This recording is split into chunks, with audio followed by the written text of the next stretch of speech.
আসসালামু আলাইকুম রহমতুল্লাহ। অষ্টম শ্রেণীর প্রিয় শিক্ষার্থীরা কেমন আছো? সবাই আশা করি অনেক ভালো আছো। অষ্টম শ্রেণীর ষান্মাসিক মূল্যায়ন 2024 বিষয় বাংলা। বাংলা বিষয়ে তোমাদের ষান্মাসিক পরীক্ষাটি অনুষ্ঠিত হবে 15/7/2024 তারিখে। মূল্যায়ন, প্রশ্ন, উত্তর, ঠিক আছে, নমুনা। তো যাই হোক, খুবই গুরুত্বপূর্ণ কিছু প্রশ্ন রেখেছি তোমাদের জন্য, একক কাজ রেখেছি, ঠিক আছে। তো খুবই গুরুত্বপূর্ণ। তো ভিডিওটি শুরু থেকে শেষ পর্যন্ত দেখবে যারা অষ্টম শ্রেণীর শিক্ষার্থী যারা রয়েছে।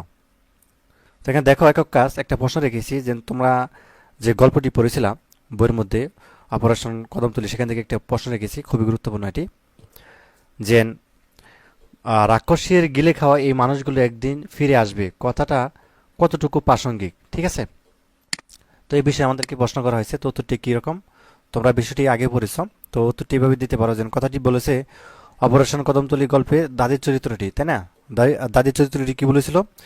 রাক্ষসের গিলে খাওয়াই মানুষগুলো একদিন ফিরে আসবে, ঠিক আছে, এই কথাটি বলেছিল অপারেশন কদমতলী গল্পের যে দাদি চরিত্র সেটি।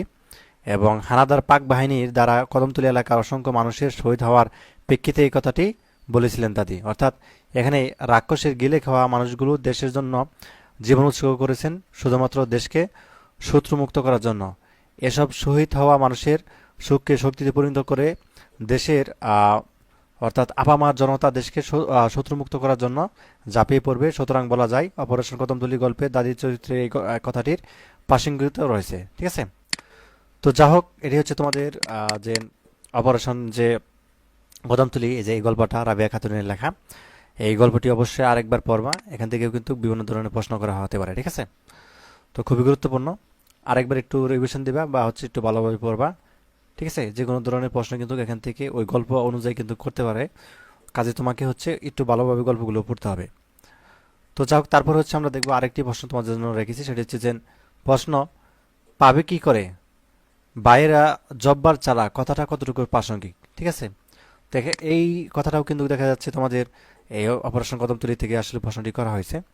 তো এখানে তোমাদের হচ্ছে উত্তরটি কীভাবে করবে, যেমন এই যে এই প্রশ্নটি, ঠিক আছে, তোমাদের বই থেকে দেখায় পাবে কি করে বাইরা জব্বার চালাক, কথাটা কতটুকু প্রাসঙ্গিক। তো হচ্ছে আমরা এইভাবে লিখতে পারি আনসারটা।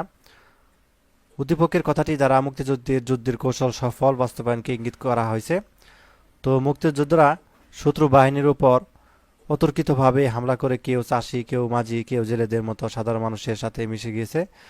তো সুতরাং বলা যায় উদ্দীপকের চন্দনের কথাই প্রাসঙ্গিকতা রয়েছে, ঠিক আছে। তো এই কথাটি বলেছিল কেরা? কথাটি গল্পের চন্দন চরিত্রটি বলেছিল।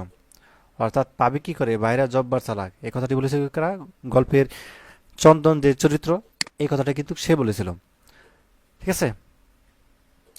তো তারপর হচ্ছে আমরা তোমাদের জন্য একটা গ্রামার থেকে অর্থাৎ ব্যাকরণ থেকে কিছু প্রশ্ন রেখেছি। সেটি হচ্ছে তোমাদেরকে একটু দেখাই, খুবই গুরুত্বপূর্ণ এটা। যে প্রশ্ন সর্বনাম কাকে বলে, সর্বনাম কত প্রকার ও কি কি, উদাহরণ সহ আলোচনা করা। যদিও ওইভাবে প্রশ্ন হয়তো বা করবে না, কিন্তু এই এই প্রসঙ্গ অনুযায়ী কিন্তু করবে, ঠিক আছে। সর্বনামের যে ব্যবহার, কি কোন সর্বনাম কি ব্যবহার, এগুলো কিন্তু নিয়ে কিন্তু তোমাদের হচ্ছে প্রশ্ন করা হবে। কাজে এই প্রাসঙ্গিক থাকবে আর কি সর্বনাম নিয়ে। তো প্রাসঙ্গিক তুমি যদি সর্বনাম নাই জানো কি, তাহলে কিন্তু তুমি উত্তর করতে পারবে না, ঠিক আছে।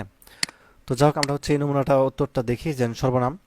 তো নামের পরিবর্তে যে সকল শব্দ ব্যবহৃত হয় তাকে সর্বনাম বলে। নামের পরিবর্তে যেমন যে, সে, তারা, ঠিক আছে, অর্থাৎ নামের পরিবর্তে যেটা ব্যবহার হবে ওইটাই কি সর্বনাম, ঠিক আছে। যেমন হস্তি পানি জগতের সর্ববৃহৎ প্রাণী, তার শরীরটা যেন বিরাট এক মাংসের স্তূপ। তো এখানে তার শব্দটি সর্বনাম, তার, কারণ এখানে দেখো প্রথমে হস্তি ব্যবহার করেছে, ঠিক না? হস্তি ব্যবহার করার পরে তারপরে কি ব্যবহার করেছে? তার, মানে হস্তির বলতে তার ব্যবহার হয়েছে, তার মানে এটা কি করছে? নামের পরিবর্তে কিন্তু ব্যবহার করা হয়েছে।